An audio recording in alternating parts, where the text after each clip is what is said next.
Yes, new chapter, chapter number 12, probability.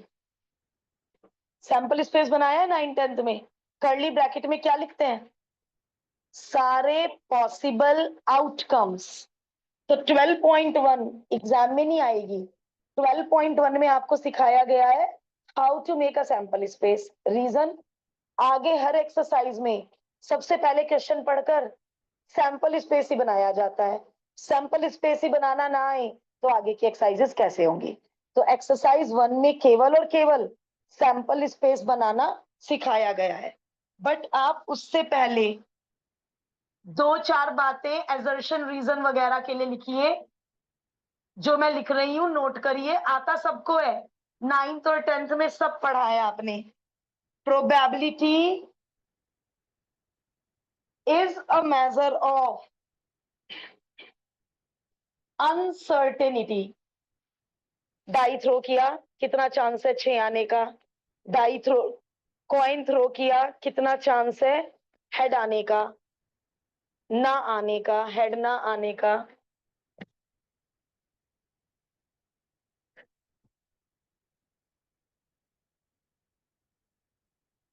उसके बाद पढ़ेंगे रैंडम एक्सपेरिमेंट।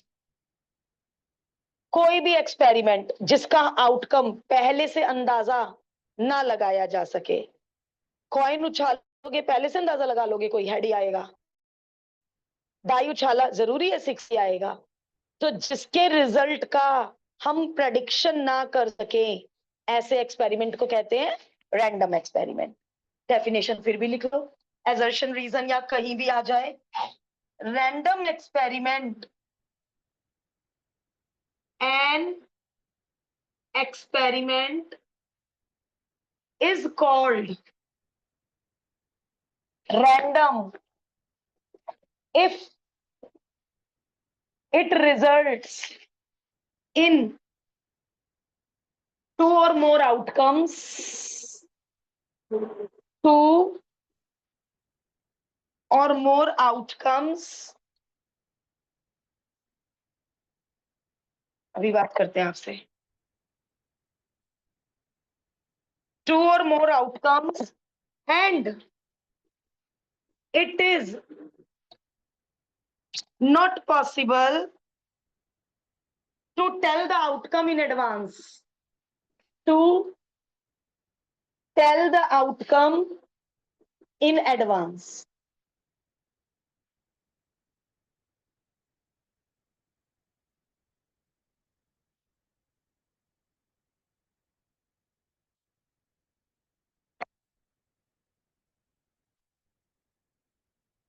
ऐसे अब इन्होंने एग्जाम्पल दिए हैं page number 308।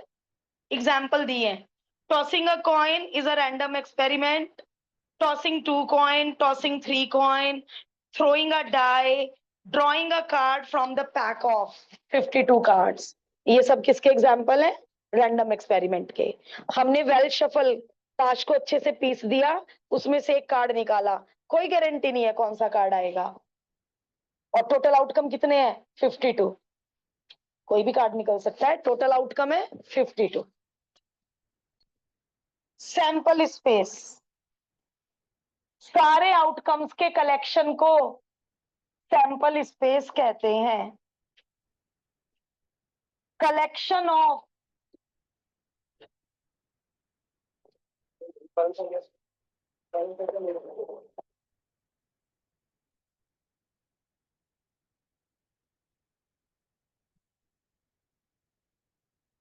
collection of all possible outcomes of a random experiment। Short में लिख लेते हैं, collection of all possible outcomes. सारे, और कलेक्शन वर्ड सेट में आता है तो कर्ली ब्रैकेट में लिखेंगे सारे आउटकम्स। सारे के सारे आउटकम्स जब कर्ली ब्रैकेट में लिख देते हो तो उसको कहते हैं सैंपल स्पेस।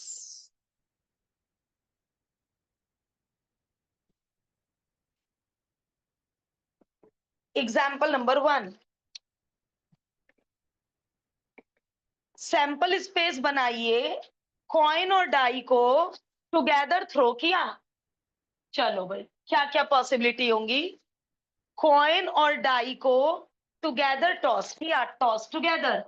हो सकता है कॉइन पे हेड डाई पे 1 हो सकता है कॉइन पे हेड डाई पे 2 हो, कॉइन पे हेड डाई पे 3 हो, H4 H5 H6। देखो मेरे मुंह से क्या निकल रहा है, हो सकता है कॉइन, वी कांट प्रेडिक्ट। हो सकता है कॉइन पे टेल हो, डाई पे 1 हो। क्या मैंने कोई आउटकम छोड़ा है? सारे पॉसिबल आउटकम ले लिए, तो इसको कहते हैं सैंपल स्पेस। तो अब आपको हर सॉल्यूशन को अपने रजिस्टर से छुपाना है। पहले आप खुद बनाओगे सैंपल स्पेस, फिर मैं एक्सप्लेन करूंगी। आपने खुद बना लिया, इससे अच्छी तो कोई बात ही नहीं है, एक्सप्लेन मैं सारे करूंगी।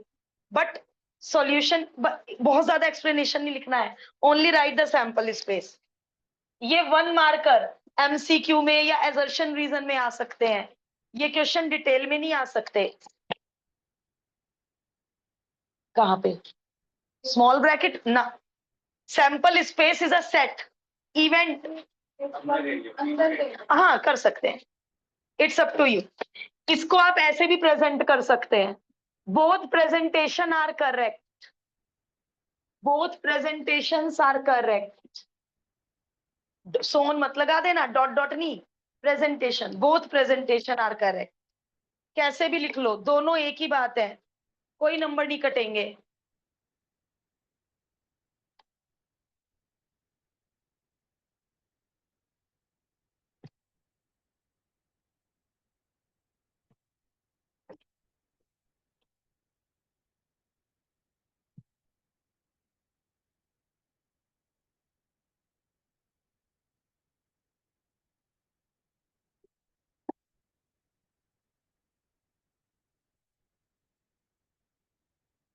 एग्जाम्पल 2, 2 डाई रोल करने का सैंपल स्पेस बहुत बार बनाया है, 11th में, उस 10th में बनाइए दोबारा।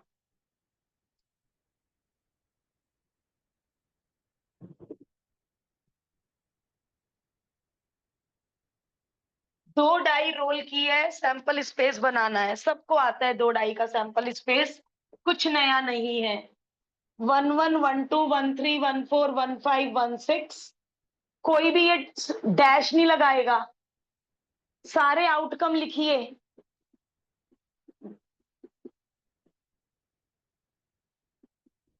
हाथ में दर्द है मुझसे लिखवा लो, लिखने सारे आउटकम्स हैं। कितने आउटकम बनेंगे? 6 6 ऐसे लिखना जैसे आप कार्डिनल नंबर लिखते थे। कार्डिनल नंबर याद है? एस कौन है? एक सेट, सेट का नंबर को क्या बोलते थे? Cardinal number. इसको लैंग्वेज में बोल के दिखाना, number of element in sample space. इन्होंने मांगे हैं, मजबूरी में लिखे हैं, जानबूझ के नहीं लिखे हैं, इन्होंने मांगे हैं कि सैंपल स्पेस भी लिखिए और बताइए उसमें कितने एलिमेंट्स होंगे। इनको क्या बोलते हैं? एलिमेंट। और दूसरा नाम इनका H1 H2 H3, इनका दूसरा नाम आउटकम्स। एलिमेंट, आउटकम्स, कुछ भी कह सकते हैं। मुझसे पहले पहले आगे जाना है और सॉल्यूशन को रजिस्टर से छुपा लेना है।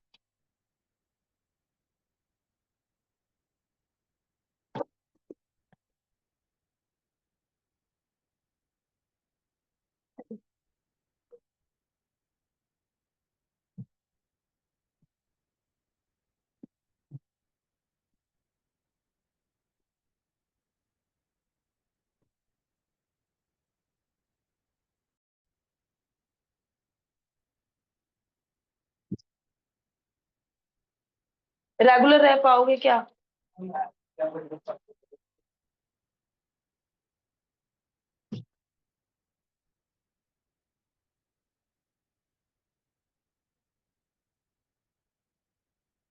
हॉस्पिटलाइज होने से पहले हमेशा रेगुलर थे। ठीक है, सारे आंसर तैयार होते हैं बच्चों के पास। सब स्वस्थ रहे, हमारी तो यही ब्लेसिंग्स है। रिकॉर्डिंग से कवर कर लीजिएगा जो छूट गया है। सिंपल सैंपल स्पेस बना रहे हैं, बहुत ही इजी एक्सरसाइज है फर्स्ट, बट ये बेसिक है पूरे चैप्टर का। We wish to choose one child, out of 2 boys है हमारे पास, B1 B2, 3 गर्ल्स है हमारे पास, G1 G2 G3। हमें इसमें से एक चाइल्ड चूज करना है और कॉइन भी टॉस करना है।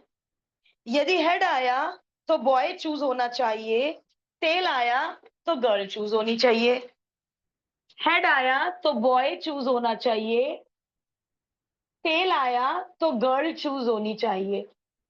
अब सब लोगों का आंसर करेक्ट हो गया होगा, very good.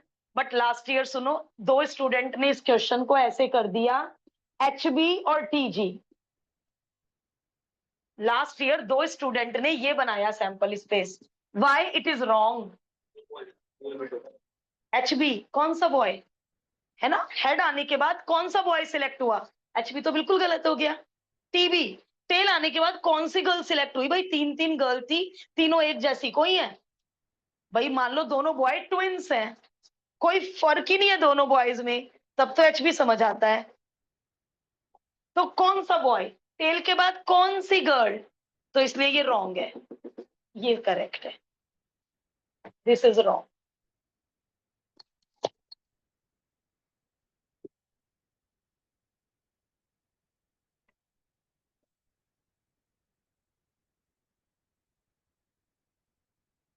An experiment consist of boy girl composition in a family. एक फैमिली में 2 बच्चे हैं, क्या क्या पॉसिबिलिटी है बताओ भाई, 2 बच्चों की पॉसिबिलिटी बताओ फैमिली में। एल्डर यंगर दोनों बॉयज, एल्डर बॉय छोटे वाला बच्चा गर्ल, एल्डर गर्ल, या फिर इसमें भी बच्चे। BG और GB को एक ही बार बनाते हैं। अरे भाई फैमिली में 2 बच्चे हैं, एल्डर यंगर, बड़ा भैया है छोटी सिस्टर है, या बड़ी दीदी है छोटा भाई है, दोनों के दूसरे से अलग अलग है, अलग अलग है। तो BG और GB दोनों बनेंगे। देखो आश्रय, मैं क्यों बहुत इजी एक्सरसाइज है, बट तब भी इतना जोर दे रही हूं। आगे की हर एक्सरसाइज में, हर क्वेश्चन में पहले क्या बनेगा? Sample space. इवेंट की प्रोबेबिलिटी किस पे डिपेंड करती है? क्या होती थी इवेंट की probability? Number of favourable outcome upon, यदि मैं ये टोटल आउटकम ही गलत बना लूंगी तो सारे चैप्टर की प्रोबेबिलिटी गलत नहीं हो जाएगी क्या? तो सबको लग रहा होगा कि इतनी इजी एक्सरसाइज केवल सैंपल स्पेस बनवा रहे हैं, क्यों? अरे इस एक्सरसाइज पे बेस्ड है पूरा चैप्टर। सैंपल स्पेस गलत हो गया तो हर क्वेश्चन का डिनोमिनेटर गलत हो जाएगा। पार्ट 2, सैंपल स्पेस बताइए, वी आर इंटरेस्टेड, हमें जानना है फैमिली में कितनी गर्ल्स हैं। देखो कितना फर्क है। सेकंड पार्ट में सैंपल स्पेस, हमें जानना है फैमिली में कितनी गर्ल्स हैं। टोटल पॉसिबिलिटी, क्या डेफिनेशन लिखवाई मैंने? Total outcome. तो क्या क्या जाएगा इसमें? जिसने पेज टर्न ना किया हो बिना देखे बताना। देख लिया? हाँ, इसमें गलती होती है अतुल्य, तभी मुझे चिंता हो रही है इस क्वेश्चन की। I have to know the number of girls in the family. क्या क्या पॉसिबिलिटीज हैं, ऑनलाइन वालों से भी पूछ लें, जिन्होंने सॉल्यूशन ना देखा हो मैम अपने मन से बताओ। मैम 0 1 और 2। फैमिली में एक भी गर्ल ना हो, दोनों भाई हो, फैमिली में एक गर्ल हो। अब ये दोनों सैंपल स्पेस में फर्क क्यों है? एक में लैंग्वेज थी बॉय गर्ल का कॉम्पोजिशन लिखो, और एक में लैंग्वेज थी नंबर ऑफ गर्ल्स लिखो। तो आपको क्वेश्चन को बहुत ध्यान से पढ़कर करेक्ट सैंपल स्पेस बनाना है, वरना पॉसिबिलिटी वो क्या गलत हो जाएंगी, सारी प्रोबेबिलिटीज सब गलत हो जाएगी।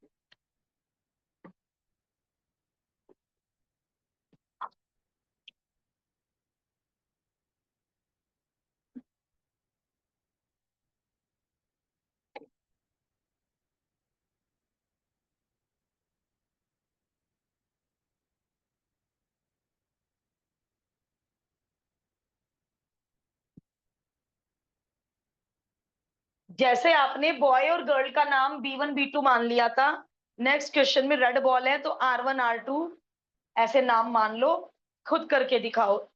सारे एग्जाम्पल मुझसे पहले खुद करने हैं, ट्राई,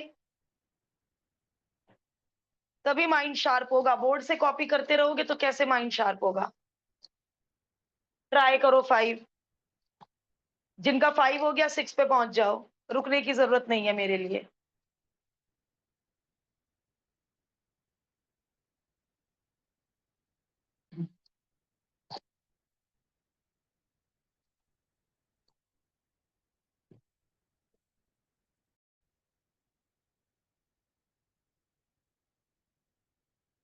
मुझे लग रहा है मैक्सिमम लोग 5 करके 6 पे आ चुके हैं। 2 रेड बॉल है, R1 R2, 3 ब्लैक बॉल है, B1 B2 B3।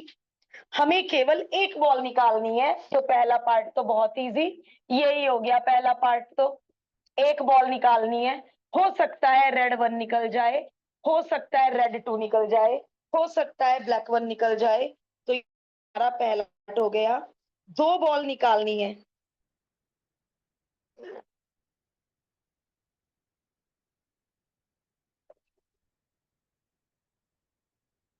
दो बॉल निकालनी है, तो जिससे कोई भी छूटे ना, एक सिमेट्री बना लो। R1 R2, R1 B1, R1 B2, R1 B3। पहले मैंने R1 के साथ सारे ले लिए, जिससे मेरा कोई आउटकम छुट ना जाए। अब मैं R2 के साथ सारे लूंगी। R2 R1 क्यों नहीं लूंगी? R1 R2, भाई इस पूरे ग्रुप में से 2 बच्चे सिलेक्ट करना, ए एंड बी या बी एंड ए। सिलेक्शन क्या पढ़ा था परमुटेशन कॉम्बिनेशन में? ए बी और बी ए 2 बार काउंट नहीं होता, और अरेंजमेंट में ए बी और बी ए दोनों अलग अलग बात है। याद आ गया परमुटेशन कॉम्बिनेशन? तो R2 के साथ R1 मत लेना, R2 के साथ B1 B2 और B3 लेना, फिर B1 के साथ B2 और B3 लेना, और B2 के साथ केवल B3 लेना। 1 2 3 4 5 6 7 8 9 10। सुनो, कैसे पता चलेगा मेरा कोई आउटकम छूटा नहीं? 5 में से 2 बॉल सिलेक्ट करनी है, क्योंकि हमें परमुटेशन कॉम्बिनेशन आता है। तो आप बड़े आराम से पता लगा लोगे कि 10 आउटकम बनेंगे, और आपने ये पता लगा लिया कि आपका कोई भी आउटकम छूटा नहीं। और मैंने इनको काउंट करके देख लिया, 10 के 10 आउटकम पूरे हैं।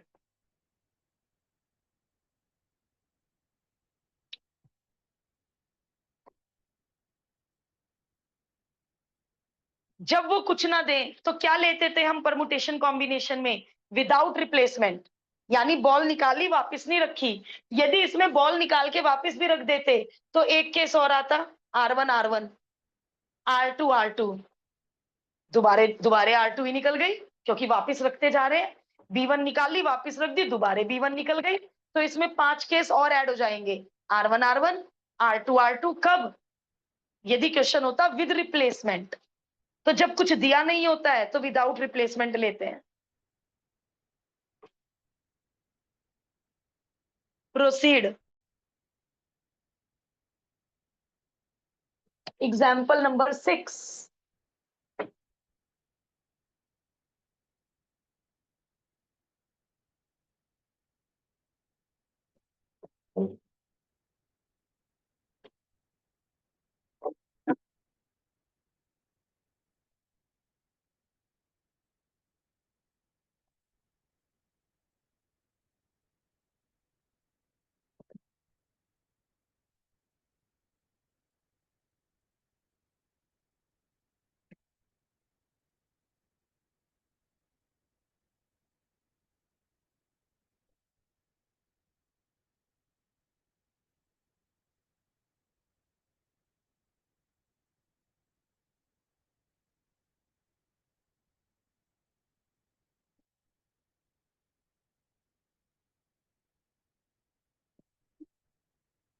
यदि किसी की स्पीड इतनी अच्छी है कि उन्होंने 10 के 10 एग्जाम्पल यदि किसी ने कर ली है, प्लीज एक्सरसाइज शुरू कर दीजिए। Start the exercise. मैं सारे एग्जाम्पल्स कराने के बाद ही एक्सरसाइज 2 पर जाऊंगी। You can start the exercise. मैं थोड़ा स्लो राइटर के कारण थोड़ा सा मैं स्लो चल रही हूँ। एक बैग में एक रेड बॉल है।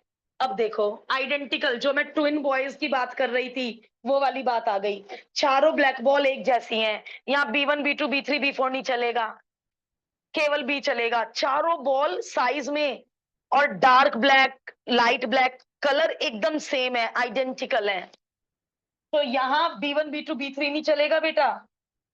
एक बॉल निकालनी है, रेड आ सकती है या ब्लैक, और यदि चारों बॉल अलग अलग होती तो B1 B2 B3 B4। बस ये देखो कितना, मतलब इन्होंने एक्सरसाइज 1 में आपका कितना बेस स्ट्रॉन्ग करा है सैंपल स्पेस के लिए।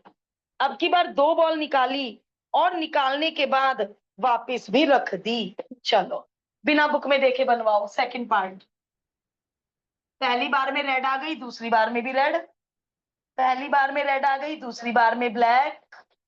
पहली बार में ब्लैक आई, दूसरी बार में रेड। पहली बार में ब्लैक आई, दूसरी बार भी ब्लैक। अब कुछ लोगों को लगता है आर आर तो पॉसिबल ही नहीं है मैम, बैग में आर वो एक ही तो बॉल है रेड, आर आर कैसे बन गया? तो वो क्वेश्चन ही ध्यान से नहीं पढ़ते। क्या है क्वेश्चन में? रिप्लेस्ड। जब बॉल निकाल के वापस रख दी तो दूसरी बार में रेड कैसे नहीं आ सकती? तो सैंपल, मैं बार बार ये वर्ड्स बोलूंगी, सैंपल स्पेस, सारी पॉसिबिलिटीज, जितने आउटकम बन सकते हैं सब उठा के कर्ली ब्रैकेट में रख दो, that is said to be sample space.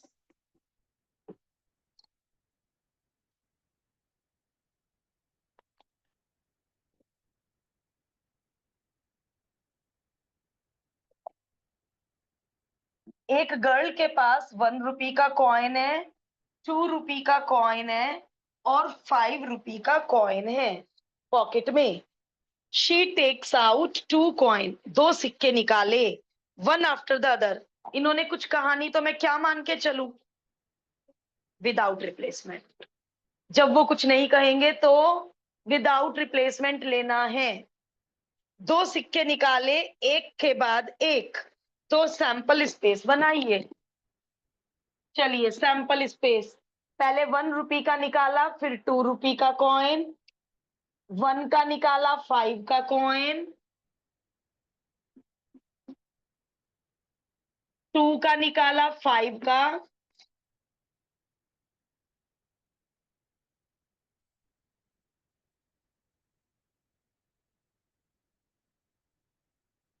One after the other. देखो वन आफ्टर द अदर है, तो अब इसमें मुझे 1 2 के साथ बेटा 2 1 लेना पड़ेगा। क्यों है दोनों अलग अलग? One after the other. पहली बार में एक वाला निकला, बाद में 2 वाला निकला। यदि मैं दोनों सिक्के एक साथ निकाल रही हूं तब तो 1 2 2 1 एक ही बात है, 2 सिक्के एक साथ उठा रही हूं। बट यहाँ वन आफ्टर द अदर पे जोर अंडरलाइन कर लो, वन आफ्टर द अदर। तो इसमें 1 2 2 1, 1 5 5 1, 2 5 5 2, एक ही मतलब अलग अलग बातें होंगी। कौन सा छुटा मेरा बताओ, या सारे आ गए? 1 2 1 5 2 1 छुट गया। ये रहा बेटा नीचे, सारे कवर हो गए, कोई छुटा तो नहीं? ओके। अब इनका प्रेजेंटेशन मैंने बाद में देखा, इन्होंने ऐसे कर रखा है प्रेजेंटेशन, ओ फॉर 1 रुपी को इन्होंने ओ से डिनोट किया, 2 रुपी को उन्होंने टी से डिनोट किया, 5 रुपी को उन्होंने, अच्छा इन्होंने ओ उठा लिया, 2 के लिए टी, 5 के लिए एफ। तो प्रेजेंट, लेकिन हम बता देंगे एग्जामिनर को कि हम 1 रुपी के सिक्के को 1 मान रहे हैं, जैसे इन्होंने बताया होगा कि हम 1 रुपी के सिक्के को ओ से रिप्रेजेंट करेंगे। तो इस प्रेजेंटेशन की अपनी मर्जी होती है, अपनी मर्जी होती है।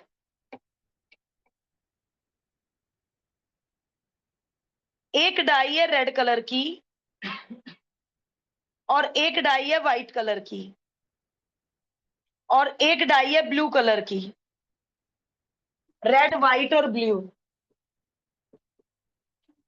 रेड व्हाइट और ब्लू, 3 लूडो के गिट्टे हैं हमारे पास, एक रेड है, एक व्हाइट है, एक ब्लू है।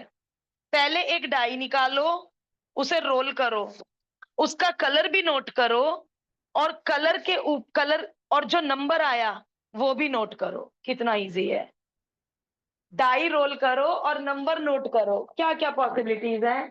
रेड डाई पे 1 आ जाए, रेड डाई पे 2, रेड डाई पे 3, रेड डाई पे 4, रेड डाई पे 6, व्हाइट डाई पे 1 से लेके 6, ब्लू डाई पे 1 से लेके 6।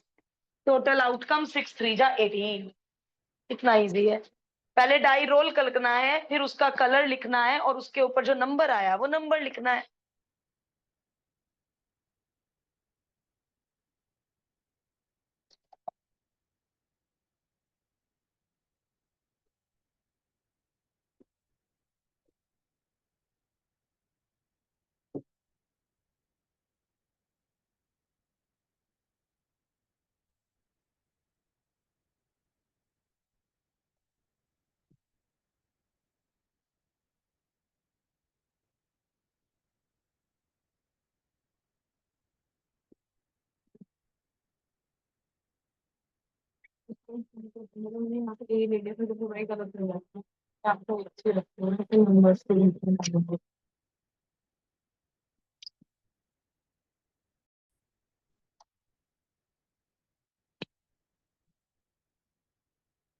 एग्जाम्पल नंबर 9, पहले सिक्का उछाला, सिक्का उछालने के बाद यदि टेल आया तो बॉल निकाली, और बॉल है 2 रेड 3 ब्लैक, और यदि हेड आया तो डाई थ्रो की। ओके भाई, सो सिंपल। टेल आने पे बॉल निकाली, हो सकता है रेड 1 आ जाए, हो सकता है रेड 2 आ जाए, हो सकता है ब्लैक 1 आ जाए, हो सकता है ब्लैक 2 आ जाए, हो सकता है ब्लैक 3 आ जाए। बार बार मुंह से निकल रहा है हो सकता है, क्योंकि कोई पॉसिबिलिटी छोड़ ही नहीं सकती। हेड आने पे हो सकता है 1 आ जाए, हो सकता है 2 आ जाए, सारी पॉसिबिलिटी, सारी पॉसिबिलिटी। अब जरा मुझे ये बताइए, ये बार बार टी लिखने की क्या जरूरत है? खाली B2 क्यों नहीं लिख सकते? टेल आने के बाद ही बॉल निकाली, खाली B2 कैसे आ सकता है? इन्होंने एक ट्री बना के समझाने की कोशिश की है। आपको सीधा सैंपल स्पेस लिखना है एग्जाम में। ट्री से उन्होंने आपको समझाया है। कितने आउटकम बनेंगे? 11।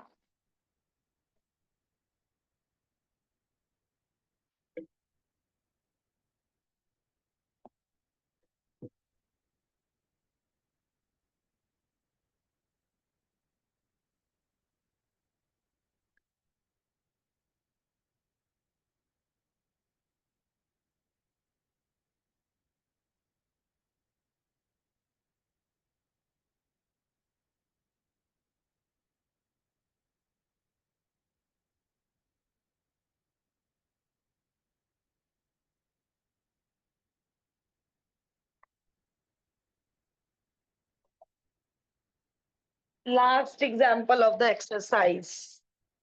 कॉइन को 2 बार उछालना है, कॉइन को 2 बार उछालना है, HTTHTT। यदि सेकंड थ्रो में टेल आया, सेकंड थ्रो में टेल आया तो डाइस भी थ्रो करनी है, HT4 HT5 HT6। यदि सेकंड थ्रो में टेल आया तो डाई भी रोल करनी है। अब देखो ये, अब आपको लगा होगा मैम इतना ऑकवर्ड आंसर देंगे हम, ये मेरा रफ वर्क है। अब आप इसको फेयर में एक लाइन में लिखेंगे, बट मेरी गलती होने के चांस खत्म हो गए। जब दूसरे थ्रो में इसमें भी TT1 TT2 TT3 TT4 TT5 TT6, क्या कहा क्वेश्चन ने? यदि दूसरे थ्रो में हेड आया तो कुछ नहीं करना है, तो HH और TH तो अकेला अकेला रहेगा, और जब दूसरे थ्रो में टेल आया तो डाई भी रोल करनी है। अब आप इन सबको एक लाइन में कर दो, तो ये रफ वर्क से मेरा गलती होने के चांस खत्म हो गए। इन्होंने इसको भी ट्री से एक्सप्लेन किया है।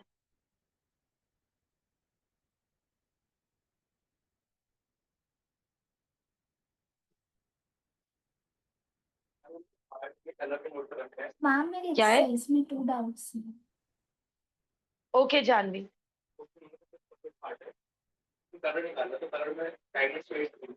कलर रेड और ब्लैक, 1 का 5 रॉन्ग है, या मैं क्वेश्चन सही करूंगी। इट्स क्या बोलते हैं उसे, सूट इज नोटेड। हाँ गलत है, या तो आंसर सही करना पड़ेगा या क्वेश्चन सही करना पड़ेगा। जानवी मैं ले रही हूँ एक्सरसाइज के डाउट्स बेटा। जिन लोगों ने एग्जाम्पल फास्ट करके एक्सरसाइज भी कर ली है वो लोग एक्सरसाइज के डाउट्स ले लो, बाकी लोग एक्सरसाइज घर पे कर लेना, not a big issue. Homework में कर लीजिएगा एक्सरसाइज। बोलो Janvi. Ma'am question number first का 5th part.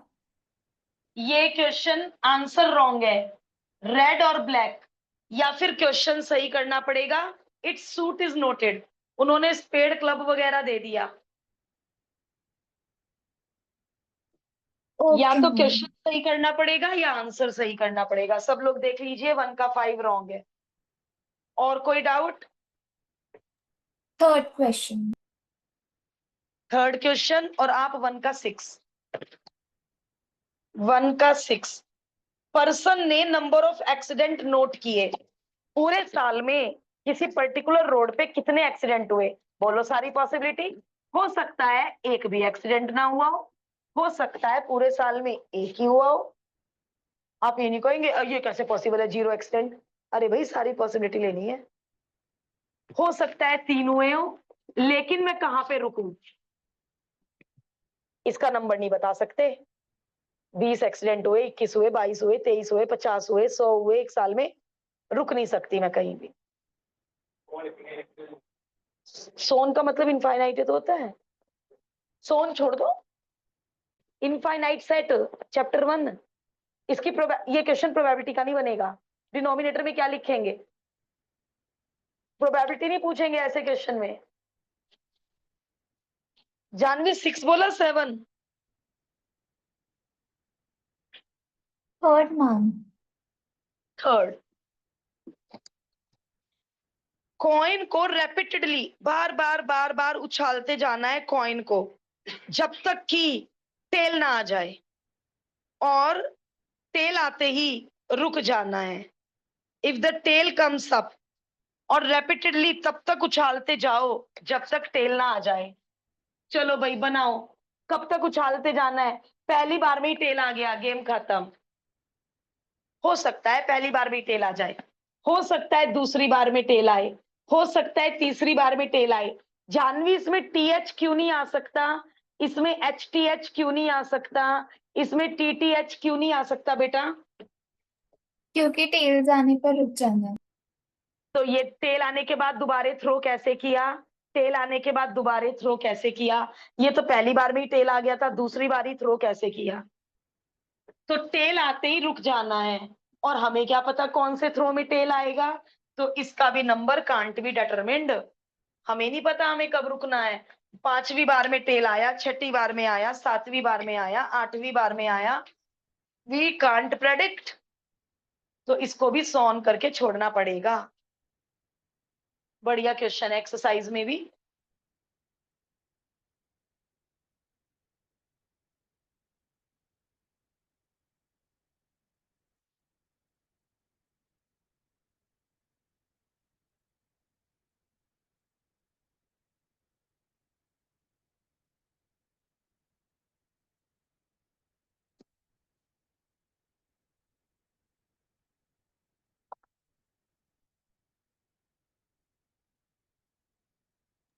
Excuse me, ma'am. Yes बेटा। मैम फोर्थ क्वेश्चन भी बता दो एक बार। हाँ बिल्कुल। कोई भी हेल्प मत लेना सॉल्यूशन से, सब लोग अपने आप करें।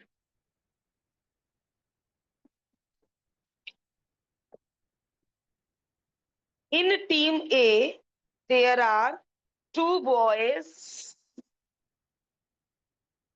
and 2 girls. In team A. In team B, 1 boy and 3 girls. ये क्वेश्चन तो बहुत अच्छा है, ऐसा तो कोई एग्जाम्पल ही नहीं था। पहले एक टीम को चूज करना है और फिर उस टीम में से एक पार्टिसिपेंट को चूज करना है। बहुत ही बढ़िया क्वेश्चन। टीम ए चूज हो गई। टीम ए का बॉय 1, टीम ए का बॉय 2, टीम ए का गर्ल 1, टीम ए की गर्ल 2। अब मैंने क्वेश्चन बढ़िया क्यों कहा? जब मैं टीम बी लूंगी तो इस बॉय का नाम दोबारे B1 मत लिख देना, इस बॉय का नाम B3 लिखना है। यदि इसका नाम दोबारे B1 लिख दिया, यानी टीम ए के बॉय का नाम जब अजय था, तुमने दोबारे अजय को ही तो सिलेक्ट कर लिया। टीम बी में अजय है कहाँ? तो टीम बी के बॉय का नाम B3 आएगा, और टीम बी के गर्ल के नाम कहां से शुरू होंगे? 2 गर्ल के नाम दे चुके हैं, G3, G4, G5।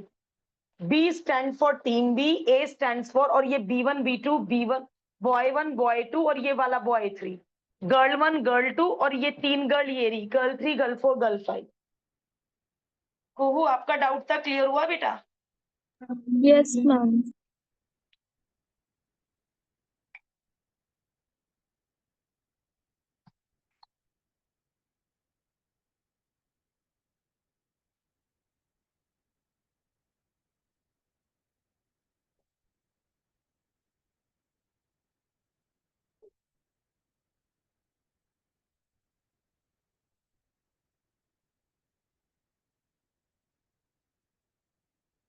प्लीज बिना देखे ट्राई करना बेटा। एक्सरसाइज होमवर्क नहीं है 2 दिन के लिए कुछ भी, just prepare for the test.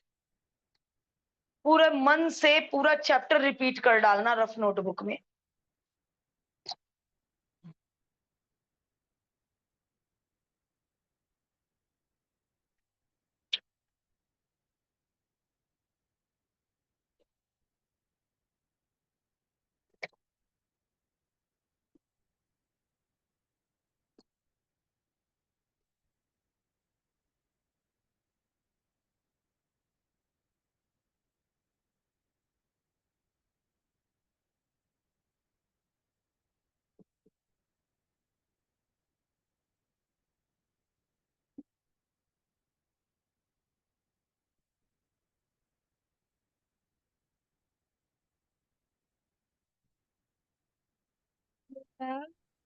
जो क्वेश्चन यस बेटा। का फिफ्थ पार्ट है उसमें आपने हाँ रेड और ब्लैक लिखा है और आंसर में ना स्पेड हार्ट्स और डायमंड्स और क्लब्स दिया हुआ है।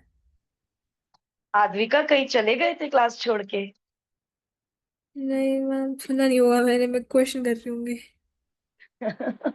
मुझे भी सुना करो बेटे, जब मैम बोलती है काम छोड़ के सुना करो। मुझे दोबारा बताने में दिक्कत नहीं हो रही है, बट ऐसे केस में तो कुछ इंपॉर्टेंट छूट जाएगा तुम्हारा। यस फिर तो ऑनलाइन क्लास बिल्कुल बेकार है। Yes ma'am.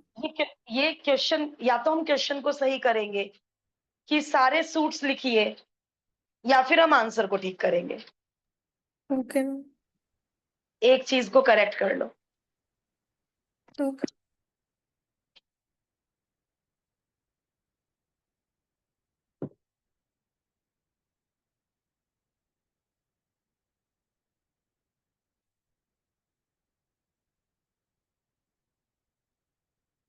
अभी डाउट पे निशान लगा के आगे बढ़ जाओ। डाउट बता के तब मजा है जब सब लोग ट्राई कर ले। बिना ट्राई करे मैंने सॉल्यूशन ही दे दिया, कुछ लोग अभी 3 पे पहुंचे नहीं थे। निशान लगा लो ट्राई करके।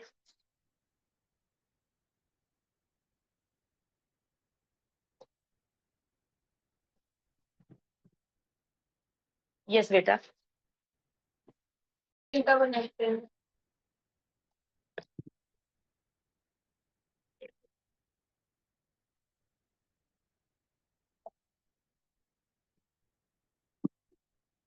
क्वेश्चन नंबर 6 बढ़िया क्वेश्चन है भाई। एक लॉट है, मुझे पता ही नहीं बेटे लॉट में कितने बल्ब है, आई डोंट नो।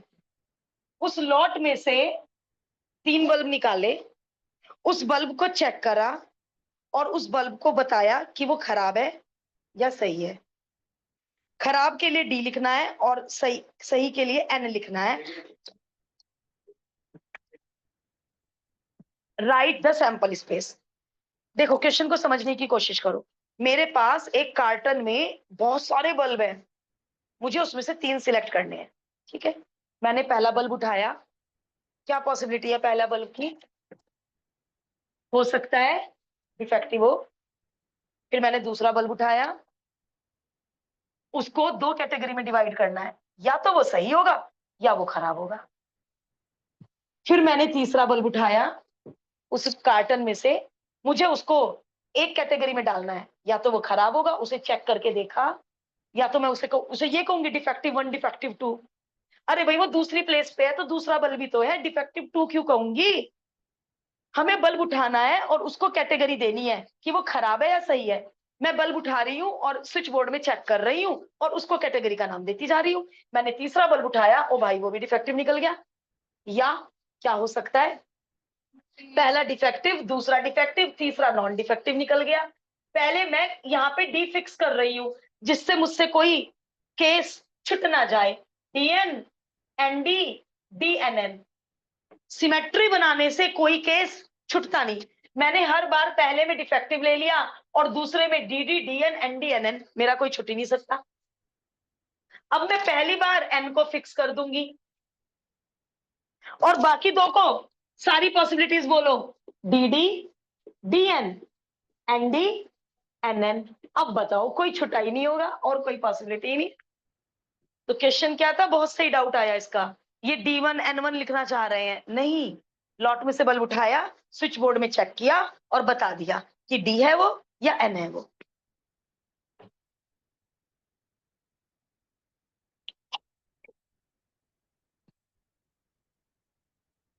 6 भी अच्छा था। सैंपल स्पेस में हम परफेक्ट हो जाएंगे तो कल एक्सरसाइज 2 हमें बहुत अच्छे से समझ आएगी।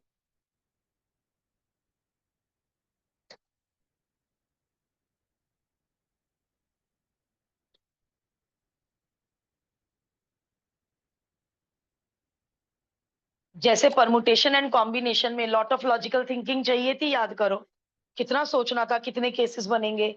जितना लॉजिकल थिंकिंग परमुटेशन कॉम्बिनेशन में चाहिए थी उतनी ही प्रोबेबिलिटी में चाहिए। तो प्रोबेबिलिटी में कोशिश करके लीव मत लेना, और lot of logical thinking will be required.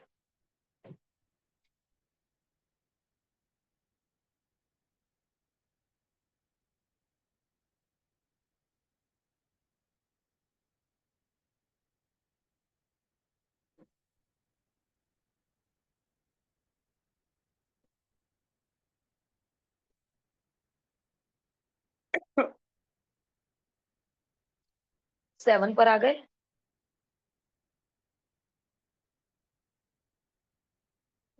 हो गया आश्रय ऑल द 7? जानवी सातों के सातों हो गए ऑल द 7? Yes, ma'am.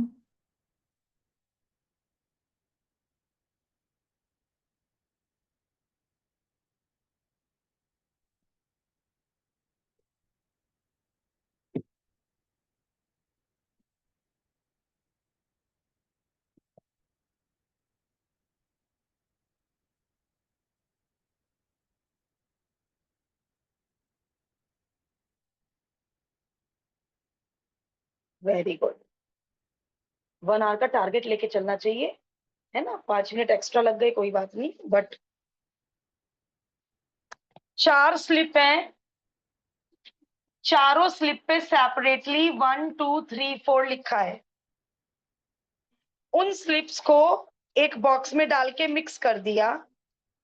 अब 2 स्लिप निकाली, one after the other without replacement.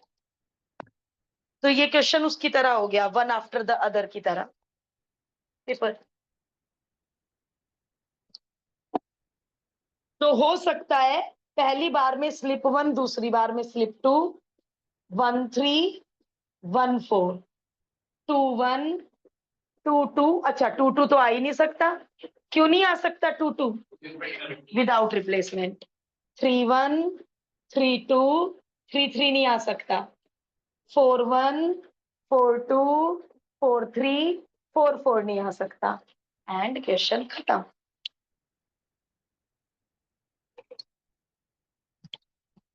अब सब लोग लिमिट्स की वर्कशीट निकाल लो।